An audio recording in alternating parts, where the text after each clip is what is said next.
Greetings. You're back joining us in a conversation about the NHS, Peter. And I think from where we're sitting, and this is early summer, moving and looking forward to the autumn, and I'm sure we'll get a few more inquiries about the NHS, but looking forward to the autumn, going into the October, November kind of period when these statements will land. We're guessing that from what we can read right now is that there's going to be effectively two positions presented to those members of the public sector. So position, if you like, legacy position,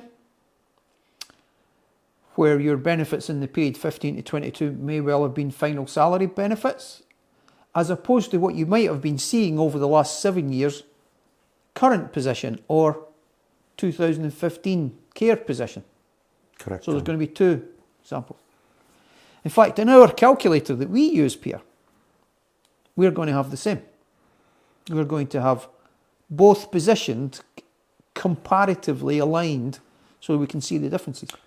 That's right. Because what we want to check is that the calculations have been done correctly. And we are going to, I suspect, raise queries because the position regarding annual allowance, the position regarding scheme pays will all have to be unravelled. Legislation has changed already whereby the scheme pays will be able to recover excess annual allowance charges that they've paid. And individuals out there will need to understand that what they were previously told, allegedly, will not be the situation if they choose to have the remedy period, 1st of April 2015 to the 31st of March 2022, deemed to be active service, in respect of the 1995 scheme. No, absolutely. But I think this could keep us quite busy for a little bit of time, because we've got our calculator and we're in a fortunate position that the clients who we're dealing with will have the NHS figures, and then we'll be able to put the figures into our calculator and check those figures, compare those figures, look for any glaring errors, or look and say, make sure we're in the same ballpark. But for me, Peter, what's critical then is, what are the decisions that need to be made by the individual? So I can rhyme off a whole hundred potential decisions that are going to be made. So there is the scheme pays, the annual allowance position, the tax position. What does it mean if you make this decision for your own personal situation in terms of annual allowance tax? Then we've got LTA, lifetime allowance, the size of your pension. Then we've got, when's your pension going to be paid? What type of pension are you going to get? How much is it worth? When are you going to retire? When do you want to retire? How much tax-free cash do you want? All of that then feeds into, Peter, what they want to do in retirement. How much guaranteed income do you want? How much pension do you want? How much tax-free cash do you want? When you want to retire? That's really where we're aiming for, isn't it, with the calculator? Because what we want to be able to say to the clients is, this is what it means to you. This is option A, option B. Which one best fits for you? So what you're saying, John, is that it's not a simple decision to make at all then? Well, that's another way of putting it. I'd be careful, Peter, if I was to suggest that it's a simple decision.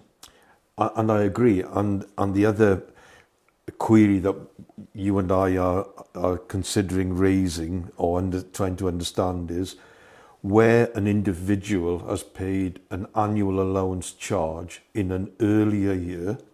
An individual, that's important to understand. Correct. An individual. An individual signed a cheque, paid the cash. Okay. Are they able to claim back that miscalculated annual allowance charge? Yeah, that's one for us to be, we're investigating that right now. Obviously, the implications are not till further on. But absolutely, Peter, I think there's, as I say, we're fortunate enough to have the calculator. We can check the figures, but obviously it's important that we check that against the NHS figures. But that's just the start of it for me. It's the start of it. We've got clients who we want to be able to put in a position. I can think of one client who wants to be in a position to understand what the implications are if she wants to retire at 57 or 58 or 59 or 60, and this person has been involved in the final salary scheme since 1990. So we've got final salary benefits, we've got care scheme benefits, we've got potential understanding of tax-free cash and the amount of pension.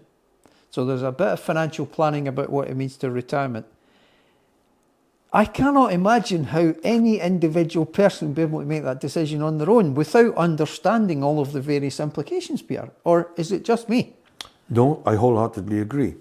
And another lifeline that may have been thrown out to people as well, which is tucked away within the legislation, is that those people who opted out from the various public sector schemes, and the one that we've seen the most of, sadly, would be the NHS one. Yep. There are certain criteria that have been laid out whereby they can opt back in, subject to the administrator of the scheme agreeing. Let's carry on with that conversation in the next video. See you in the next video.